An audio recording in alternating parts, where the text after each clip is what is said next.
The president and CEO of Western Skies Forum, and now a candidate for mayor of Aurora, Colorado. Ryan Fraser is back. She is the chief executive officer of Concerned Women for America. Nance joins us again.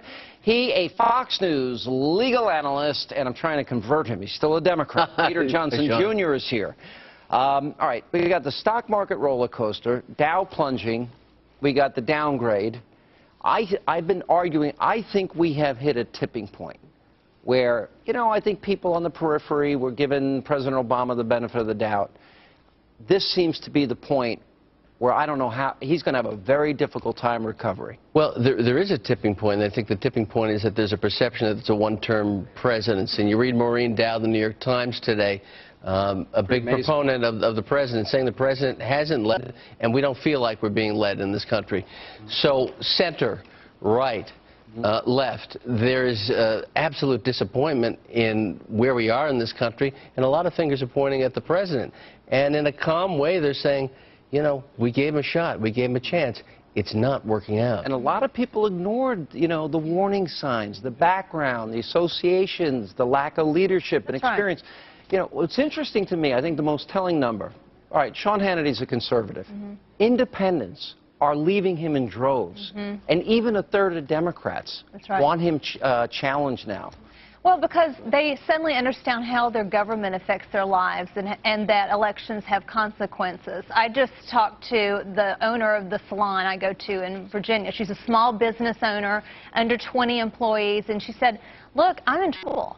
I need to hire more people. I'm scared to death because of Obamacare, what this is going to do. What is this going to do to me? I don't know what taxes I'm going to owe because they keep threatening to raise my taxes. So the question is, do I get to keep the people I've got? I can't hire more people. That's why we're in trouble. I know a lot of people in business, they're struggling the same way. And by the way, if I walked into a salon, they'd say, we can't help you. Get out. Ryan? Yeah, well, from Aurora, Colorado to New York, I think there is a real question of confidence, a lack of confidence amongst the consumer, amongst the investor that underlies our struggling economy.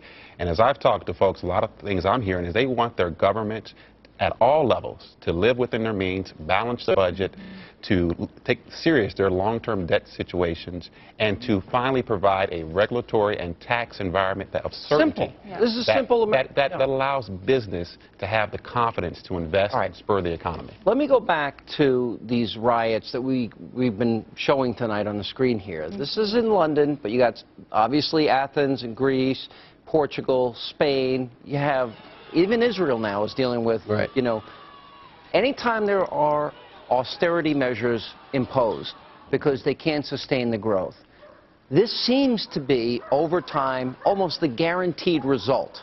So I'm saying I think this is coming to America unless we change course. When you create a culture of entitlement, when you create a culture of giveaways, when you create a culture by which people say, I'm born to have this, and then when there is fiscal times that require that those things be pulled back, then there is a human component, and it erupts in this way. And I think anger. We're seeing that. We're also seeing some terrible interracial violence that's despicable and abhorrent, but you're seeing an economic calculus here where people are saying, no, this is mine. I want it. I'll take it back. Yeah, and that's what they're saying. Real quick, Penny. Sean, crime at its core, and this is crime, is a moral problem, not just an economic problem. Crime went down during the Great Depression. We are reaping the harvest of the past 25 years of that was a keeping religion out of the public square. My father grew up in the Depression. My mother grew up in the Depression. What was different? People were just because they didn't have the entitlement mentality. Well, and not just that.